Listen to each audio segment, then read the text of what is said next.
回望2018年到依家，你有冇發現自己特別辛苦呢？好似無論點樣努力都好啦，人生總係有啲地方令你遍體鱗傷。但係最痛呢，往往唔係發生咗咩事，而係嗰件事之後，你開始懷疑自己。自2018年海龍星進入白羊座之後，好多人呢都經歷一啲關於自我嘅傷口。而家呢，佢就嚟進入金牛座啦，或者都係時候回顧一下呢7年。可能你曾經為咗份工搏到好盡，但係有一日公司突然間裁員，最痛嘅唔係失業，而係你好似連自己嘅價值都一齊失去咗。又或者你曾經真心愛過一個人，但係最後換嚟嘅係背叛、離開，又或者被遺棄。最痛嘅唔係分手，而係你開始懷疑我係咪值得被愛呢？但係最白羊座嘅地方就係即使傷成咁啦，你都仲係同人講我搞得掂㗎，但其實呢，早已經係滿身傷痕。不過而家回頭再睇返，原來嗰啲傷口都成為咗你今日嘅智慧。你唔需要向全世界去證明自己，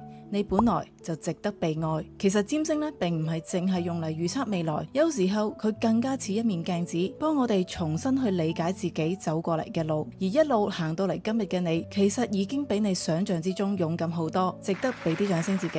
而隨住海龍星將會喺6月20號短暫進入金牛座3個月，呢場橫跨7年嘅海龍白羊試煉，終於迎來第一個階段嘅畢業禮。或者係時候停止去證明自己，而係開始學習相信自己。你已經有足夠嘅力量走向下一個旅程。如果你都走過呢7年，留言畢業送俾一路撐到今日嘅自己。